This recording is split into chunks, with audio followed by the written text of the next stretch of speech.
Today we're here with John Barile, Superintendent of Brookfield Public Schools. Welcome, John. Thank you, Jane. It has been quite a year thus far. You started with a brand new administrative team in July of 2015, and with that, all new things have been happening.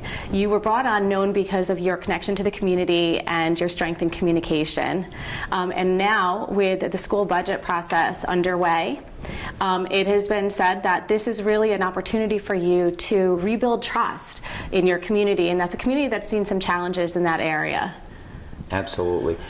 We're excited when we talk about the budget, and not because we like to count beans. The budget is never exciting for most people, and a lot of people have a negative connotation about the budget, but the reality is the budget is exciting because we're planning for students. We're planning the 16-17 year, and the budget is a financial statement of our values about educating children. So in taking this opportunity, we really have embraced the community. We've held a budget roundtable, a budget forum. The Board of Education has listened to the community. I've sought input from parents. I've met with over 200 parents and community members during my transition while we prepared the budget for a December presentation. Moving forward now for board adoption soon and getting ready to bring the final budget before the Board of Finance and the community.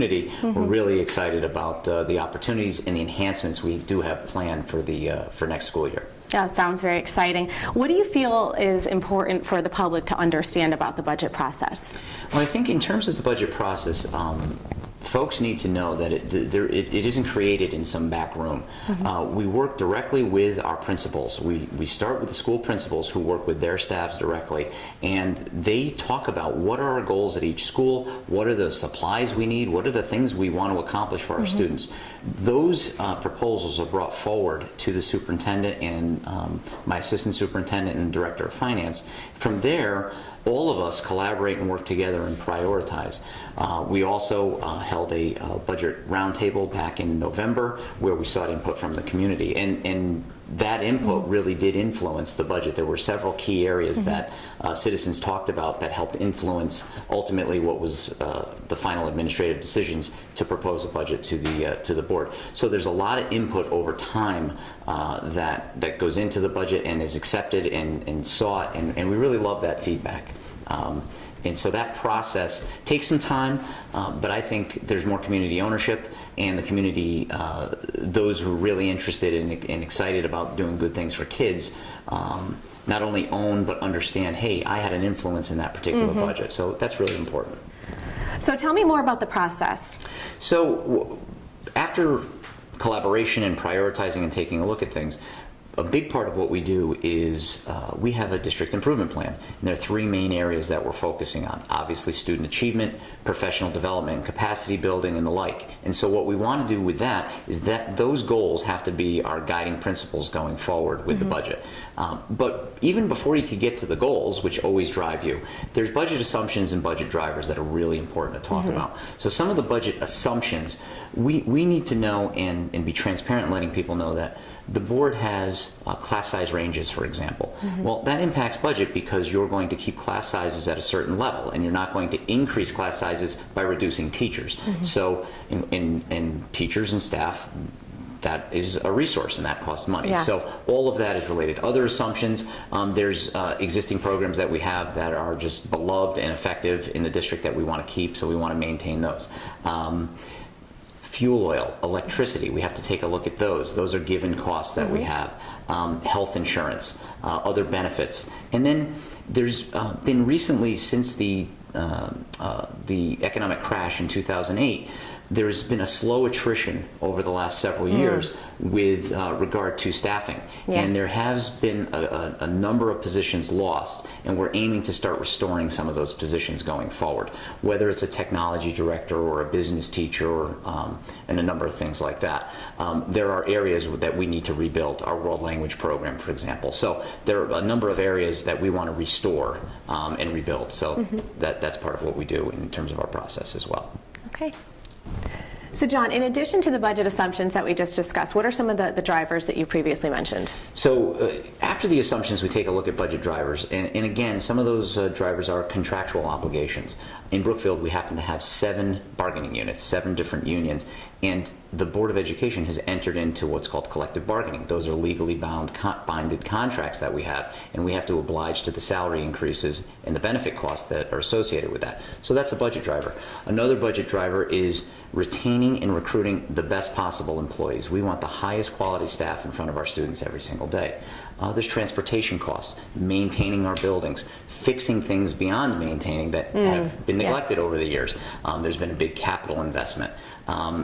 Again, adherence to the class sizes, as I talked about, and then security. We want to continue to enhance the security opportunities we have at each building. Very hot topic right now. Oh, absolutely. And so all of our buildings now are fitted with surveillance cameras and what I call Sally ports, where there's a check-in, a key in and a check-in with a school secretary, office personnel. So they're quite safe. And typically at our buildings, we're locked down around the building at all times.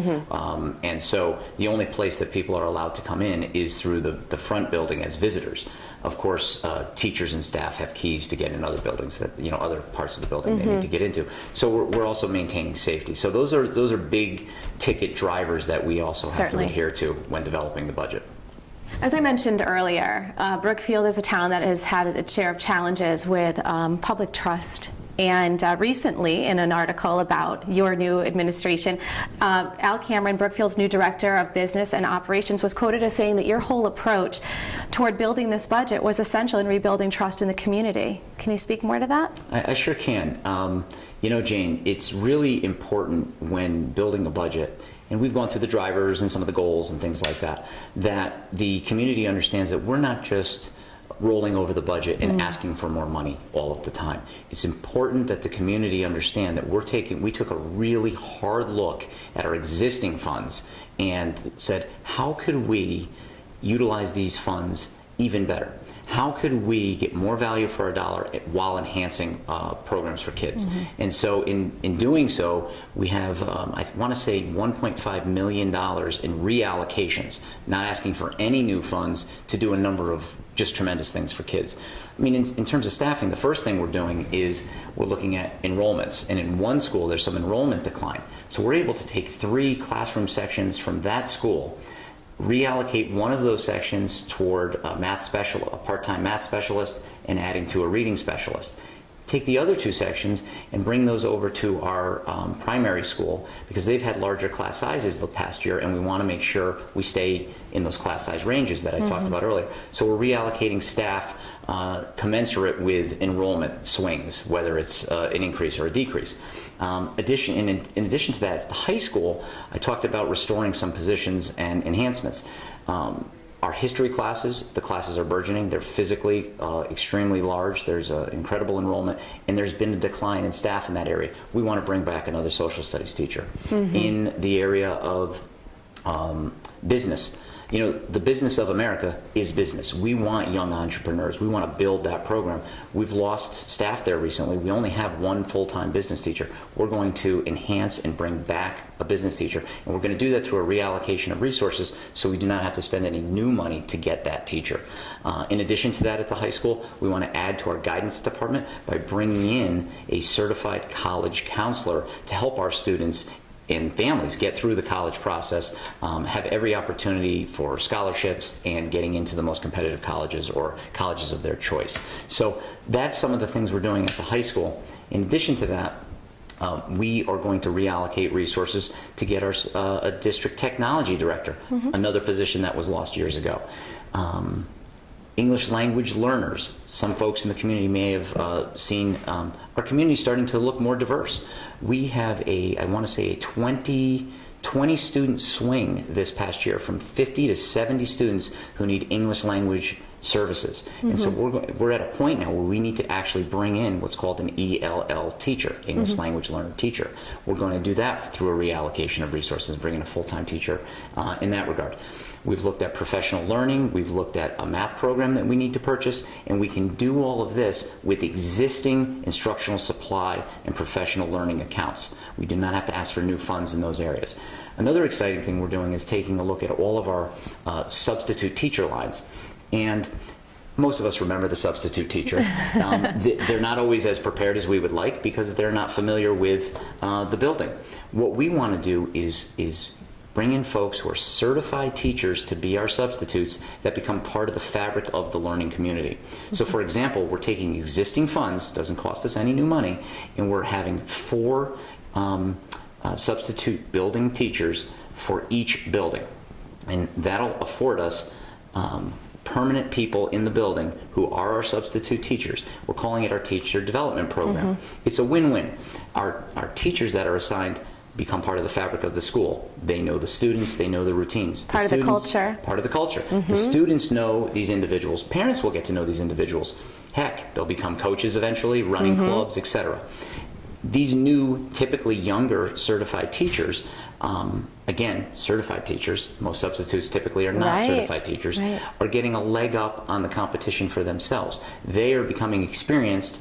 They're not bouncing around from school district to school district. They're with us learning about a particular program. Maybe they get assigned to the social studies department or a particular grade level at the elementary school, and they could become expert in that area. We incorporate them into our professional learning, so they truly are a part of our team. So another focus, and it's not only a budget development, but it's been a focus since the beginning of my tenure this past summer, is working in concert with the town and hiring a firm called Bloom Shapiro. They're a business consulting firm, and what they're doing between the town and the Board of Education is looking at all of our back office business operations, from purchasing to payroll and all the things in between.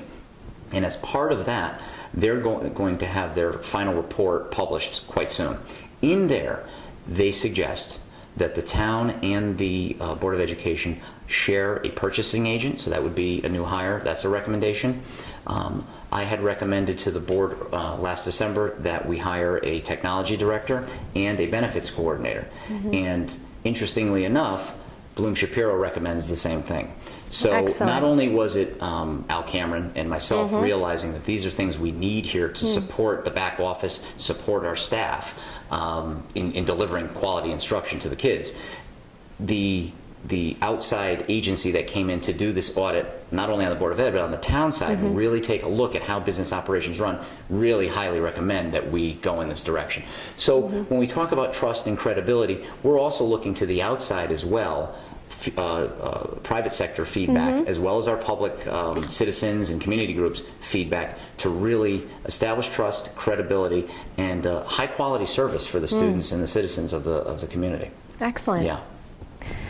John, in the form of public opinion, you are likely going to be challenged, and as this has always been a hot topic in many communities, what are some of the other options that you've looked into beyond the proposed budget upon which you've settled? Great question, Jane. We're going to be challenged. We expect to be challenged. It's democracy, and so you have to respect that process. And at the end of the day, we live in a magnificent country, and it works. It's not supposed to be easy. So on the Board of Ed side, under my leadership, my team understands that, and so this is part of the process, and we need to work with the community and help them understand where we're coming from with a clean, clear, and crisp rationale for why we want to do the things we want to do. Having said that, and it's pretty clear in the budget PowerPoint that folks could access on the online, on the website, and in my letter to the board and so forth, and if they come to the forums and things like that, they'll learn certainly about what we're asking for in the budget. But we explored basically 3 options prior to going with the option of the 4.1% increase that I had asked for in my proposal back in December to the board. Now again, that's not the board adopted budget, it's the superintendent's proposal to the board, which will go through a number of iterations over the next few months once it gets to the Board of Finance and so forth. But we really talked about 3 different options. One is adhering to all of the contractual obligations, whether it's transportation contract, health benefits contracts, the salary contracts that we have. Things that cannot change. Things that can't change unless we reduce staff. There's really no other way to say it. It's a rollover. That cost is over 3% alone, just that cost. So we asked for a 4.19 increase, but the rollover is around the low 3 percentage area. And so that equates to about $1.3 million without doing anything. That's just flat spending. That's just flat spending. So if we didn't spend that money and didn't ask for that, and just a zero fund was given to the a zero increase was provided to the Board of Education, the $1.3 million would come out of that money. That would be money that would have to be taken away from programs. There's really in staffing, which ultimately is for students. Has to come from somewhere. So it would have to come from somewhere. So that's kind of option A. Option B was just asking for the 3.3% increase, which is the $1.3 million I was referring to. But again, all you're doing is funding contracts. You're not enhancing anything for students. The next option is taking everything the principals and the teachers wanted. Gathering all of that information up, that was an 8.5% increase. There's no way on this green earth that I would go to the board with an 8.5% increase or expect the community to fund that. And that just wouldn't be respectful of the taxpayers. But it's also not realistic. We don't have the capacity to do all the things we want to do in 1 year's time. I mean, let's be realistic. It takes several years to put into place the things we want to put into place. So we really settled on what I like to call the Goldilocks version, which was this 4.19% increase. And taking a look at that increase, we reallocated $1.5 million first, so to get us to a zero. And those were some of the reallocations I just spoke about. And then on top of that, we had the rollover, which was $1.3 million. And then the only new spending for new staff that I asked for was in the special education area, speech and language area, and for a math specialist. All of those areas have been areas where we haven't had enough staff for the number of students we're trying to service and the programs we're trying to make sure we deliver to the students. And so, again, it's restoring and rebuilding areas that have been in the lack for the last few years. That equated to about $400,000, or just 1% of the budget. Now, while that is a lot of money, when we look at a $40 million budget, it is a reasonable request when I'm charged with leading the education system and making sure our kids, frankly, have a world-class education. So we're excited about it. But again, these are the things we're doing to establish trust and credibility. We're wide open. We're transparent. Several citizens have made appointments with me after the presentation to come to my office or to come to Al's office or Dr. Ruby, our assistant superintendent's office, and have conversations about the presentation. They've literally looked line by line and asked questions or had feedback or brought up an issue that had come up years ago and shared that with us to inform our greater perspective, because we're all new. So we're wide open. We want to learn. We appreciate the support. The community's always been there for the school system. That goes without saying. They've been there every year. They're supporting the schools. So we're excited about the opportunities and the enhancements. And we hope that through this process, we're slowly but surely building credibility and building trust with the community. And we know that takes time, and we understand that. Thank you for being with us today, John. Thank you. Any final thoughts you'd like to leave us with in regard to the budget? Yeah, I think the main point I'd like to leave everybody with is that, again, going back to the kind of my opening remarks here, which is the budget is a financial statement of our values and beliefs about educating our students. Literally, we put our money where our mouth is. So it's really important to understand why we need the resources we need, and we're happy to communicate that out to the town and obviously to our staff and everything, and make sure that that gets out there. And the other piece we need to remember is we're preparing kids for their future, not our past. We don't even know what the future holds.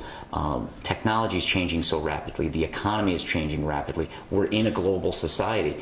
We need to have our students be ready and competitive when they graduate from the Brookfield Public Schools. So we need to make sure we give them every opportunity to succeed, reach their potential, and open doors for opportunity. So that's really the thoughts I'd like to leave you with, Jane, and just I appreciate the time today. Thank you, Superintendent Barile, for sharing this information with us today. You can follow John Barile on Twitter at @SUPR_Barile.